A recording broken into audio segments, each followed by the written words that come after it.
Good morning, student.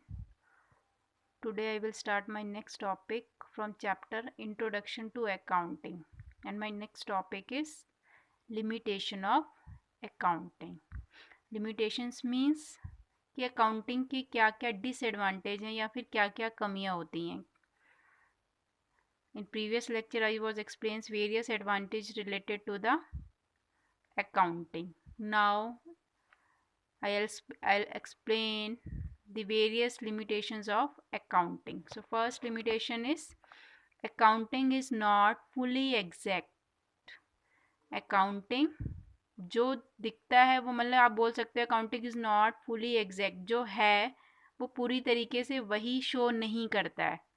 Accounts maintain fail to exhibit the exact financial position of the business concern. Means accounting में जितने भी financial statements बनाए जाते हैं उन फाइनेंशियल स्टेटमेंट से हमें किसी फर्म की या किसी बिजनेस की एग्जैक्ट पोजीशन का पता नहीं लगता. तो ये इसकी पहली लिमिटेशन है, कमी है. क्या कमी है कि जितने भी फाइनेंशियल स्टेटमेंट बनाए जाते हैं वो उस बिजनेस की एग्जैक्ट फाइनेंशियल पोजीशन को शो नहीं करते हैं.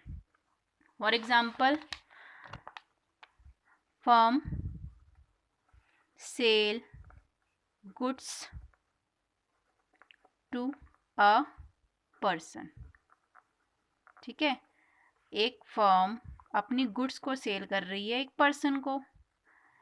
ठीक है, और इस पर्सन को सेल करने के लिए, और सेल कैसे कर रही है इस पर्सन को, credit sale. Credit sale means उधार.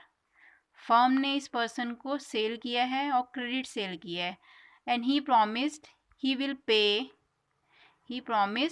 पे आफ्टर 1 year.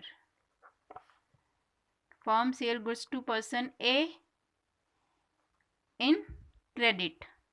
एक फर्म ने एक पर्सन ए को एक सेल करी अपनी गुड्स और क्रेडिट सेल करी है, और इसने क्या वादा किया कि ये 1 साल बाद पे करेगा.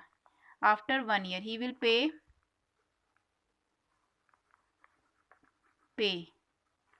After 1 year. ठीक है, अब क्योंकि हम फाइनेंशियल स्टेटमेंट्स बनाते हैं, आप फाइनेंशियल स्टेटमेंट्स तो पता ही चल गया होगा आप लोगों को.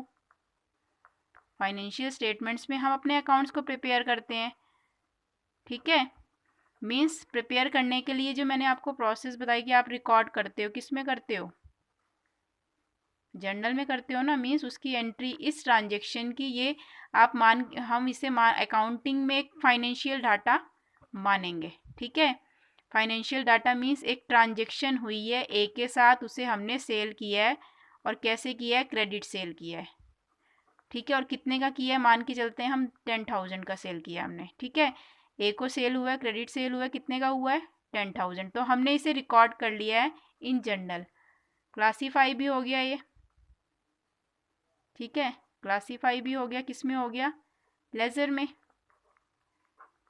ठीक है, क्योंकि अकाउंटिंग प्रिंसिपल हमें क्या बोलते हैं कि जब भी जो भी ट्रांजेक्शन करी जाए, चाहे या बोल सकते हैं एक्रूअल बेसिस पे जो भी ट्रांजेक्शन हुई है उसको अकाउंटिंग में रिकॉर्ड किया जाएगा, चाहे पेमेंट उसकी बाद में हुई हो. तो हमने तो उसे रिकॉर्ड कर लिया, क्लासीफाई भी कर लिया. क्लासीफाई करने के बाद उसे फाइनल अकाउंट्स में भी ट्रांसफ़र कर दिया, या बोल सकते हो क्लासीफाई हुआ, लेजर में क्लासीफाई, फाइनल अकाउंट्स में भी उसे ट्रांसफ़र कर दिया गया ट्रेडिंग अकाउंट से related profit and loss account से, या फिर आप बोल सकते हो ट्रेडिंग में भी हो गई एंट्री, प्रॉफिट एंड फाइनेंशियल, और बैलेंस शीट में भी उसे शो कर दिया गया. मीन्स हमने इस एंट्री को रिकॉर्ड भी कर दिया, क्लासीफाई भी कर दिया, और क्लासीफाई करने के बाद उन ट्रांजेक्शन्स को यहाँ पे भी पोस्ट कर दिया है, और फाइनेंशियल अकाउंट पूरी तरीके से बन गया. तो क्योंकि फाइनेंशियल ईयर जो होता है या फाइनल अकाउंट या फाइनेंशियल स्टेटमेंट्स जो हम बनाते हैं वो 1 ईयर के लिए बनाते हैं.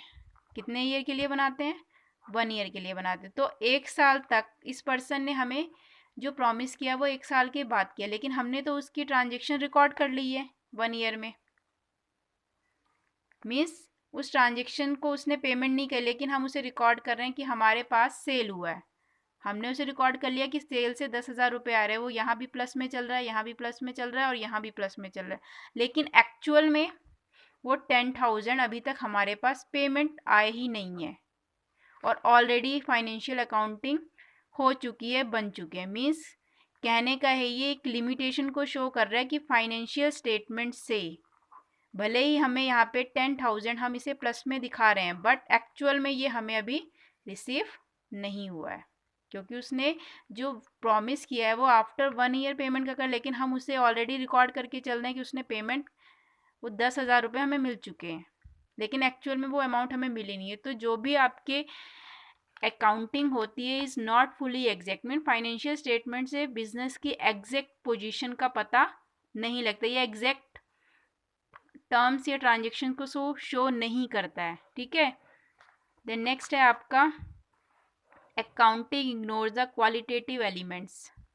अकाउंटिंग की एक दूसरी लिमिटेशन क्या है, ignores the qualitative elements. Means accounting उन्हीं टर्म्स को रिकॉर्ड करती है जो मॉनेटरी टर्म्स या ट्रांजेक्शन्स होती है। मीन्स अकाउंटिंग में ऐसे क्वालिटेटिव एलिमेंट्स को इग्नोर किया जाता है। मीन्स मैंने आपको पहले ही बताया था कि accounting is a recording of financial transaction and events.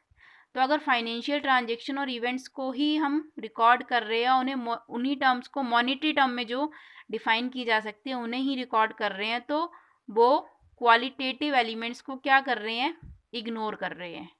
For example एक फर्म है, फर्म में बहुत सारे एम्प्लॉयज़ हैं, ठीक है, और एम्प्लॉयज़ बहुत ही ज़्यादा ऑनेस्ट हैं, लेकिन वो कितने ऑनेस्ट हैं और उनकी ऑनेस्टी को कहीं भी यहाँ पे कैलकुलेट नहीं किया जा रहा है। किस में नहीं किया जा रहा है, फाइनेंशियल स्टेटमेंट। तो ये इसकी क्या बन जाती है, लिमिटेशन, क्योंकि accounting record only financial transaction and events and ignore qualitative elements. Then third is accounting ignores the effect of price level changes.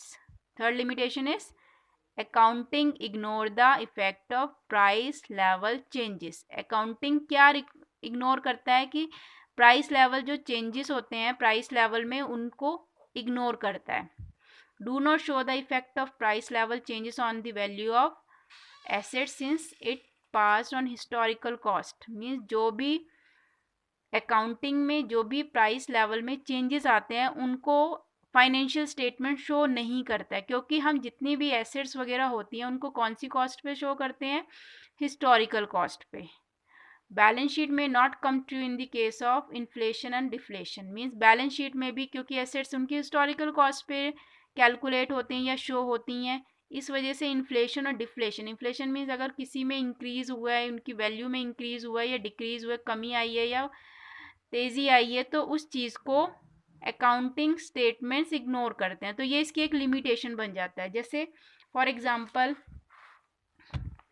मैं इसका एग्जांपल देती हूँ कि अगर कोई लैंड है, ठीक है, परचेज की गई है, ठीक है, कितने में खरीदी गई है, 2 लाख में, ठीक है, 2 लाख में लैंड खरीदी गई है। तो हमारे प्रिंसिपल्स के अकॉर्डिंग जितने भी एसेट्स होती हैं हम उन्हें उसी वैल्यू पे शो करते हैं जो उसकी कॉस्ट होती है, जिसको मान के चलते हैं हम हिस्टोरिकल कॉस्ट ही मान के चलते हैं कि जिस वैल्यू पे परचेज की गई है उसी वैल्यू को हम अपने फाइनेंशियल स्टेटमेंट में शो करेंगे।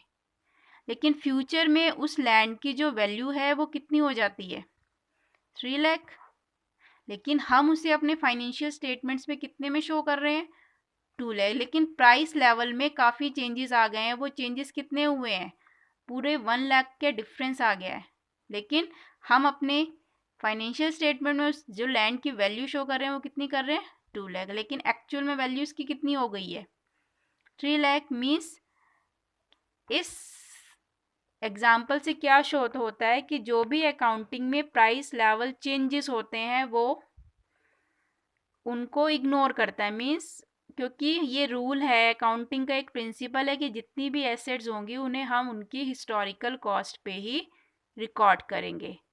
Then this create a limitation of price level changes. The next is accounting में lead to window dressing.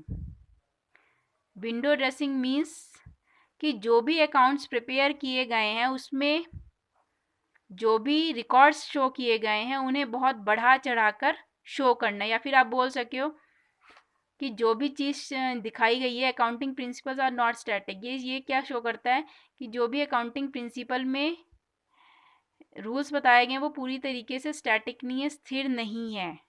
Accounting information manipulated bye accountant. कई बार क्या होता है, अकाउंटेंट जो पर्सन्स बना रहे हैं, जो अकाउंटेंट्स उस फर्म के अकाउंट्स को देख रहे हैं, वो कई बार क्या करते हैं, मैनिपुलेट कर देते हैं, उसमें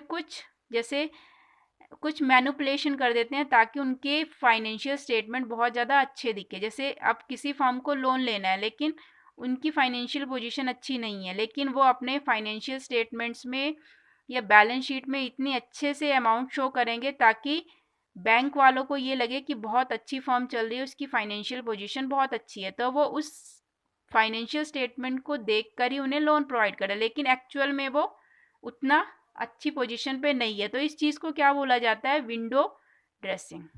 when accounting information manipulated by accounting and this create window dressing, means position अच्छी नहीं है लेकिन हम उसको बहुत अच्छे से शो कर रहे हैं, प्रेजेंट कर रहे हैं, जिसको बोला जाता है विंडो ड्रेसिंग। मैनिपुलेट कर देना, अकाउंट्स को बहुत अच्छे से बढ़ा चढ़ा कर दिखाना। Clear? Now next is real value not known. Accounting principles से क्या होता है कि हमारी जो accounting is based on some accounting principle, हमारी जितनी भी अकाउंटिंग है वो अकाउंटिंग प्रिंसिपल्स पे बेस्ड होती है। जैसे आपने अभी 10th में भी आप लोगों ने पढ़ा है कि जितने भी साइंस में जितने भी प्रिंसिपल्स बनाए गए हैं, लॉज बनाए गए हैं, वो किसी न किसी प्रिंसिपल पे बेस्ड हैं, या फिर जितने भी साइंटिस्ट ने कुछ लॉज बनाए हैं वो कुछ ना कुछ रीज़न से बनाए। उसी तरह आपके अकाउंटिंग में भी बहुत सारे प्रिंसिपल्स क्रिएट किए गए हैं, उन प्रिंसिपल्स को फॉलो करते हुए हमें अपने फाइनेंशियल स्टेटमेंट्स को बनाना होता है। ठीक है? Sometimes record prepare in accounting fail to show a true and fair position of a profitability. कई बार क्या होता है कि जो भी अकाउंटिंग स्टेटमेंट्स बनाए गए हैं वो पूरी तरीके से फेयर नहीं होते, वो या फिर बोल सकते हो आप उसकी करेक्ट वैल्यू शो नहीं करते हुए। जैसे पहले इस वैल्यू आपको ये वाले पॉइंट से प्राइस लेवल चेंजेस से ही पता लगे, क्योंकि हम प्रिंसिपल में मान के चल रहे हैं कि जो भी वैल्यू दिखाएंगे हिस्टोरिकल कॉस्ट पे दिखाएंगे, लेकिन एक्चुअल में उसके प्राइस में चेंज हो गया और रियल वैल्यू शो नहीं हो रही है, तो प्राइस लेवल चेंजेस का भी नहीं पता लगता और जितनी भी पोजीशन है या फेयर वैल्यू हर एक एसेट की, वो फेयर वैल्यू वहाँ पे प्रेजेंट नहीं हो पाती, तो ये इसकी एक लिमिटेशन बन जाती है।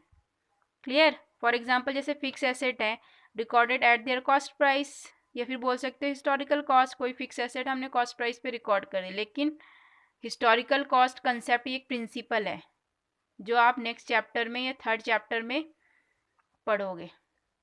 ठीक है? यहाँ पे एक एग्जाम्पल के थ्रू प्रेजेंट कर रही हूँ कि जैसे फिक्स एसेट्स हैं उनको बैलेंस शीट में जब रिकॉर्ड किया जाता है तो उनकी हिस्टोरिकल कॉस्ट पे ही रिकॉर्ड किया जाता है। ये एक प्रिंसिपल है किसका, अकाउंटिंग का। मीन जितनी भी एसेट्स रिकॉर्ड की जाएंगी वो कौन सी कॉस्ट पे की जाएंगी, हिस्टोरिकल कॉस्ट कंसेप्ट पे। ठीक है?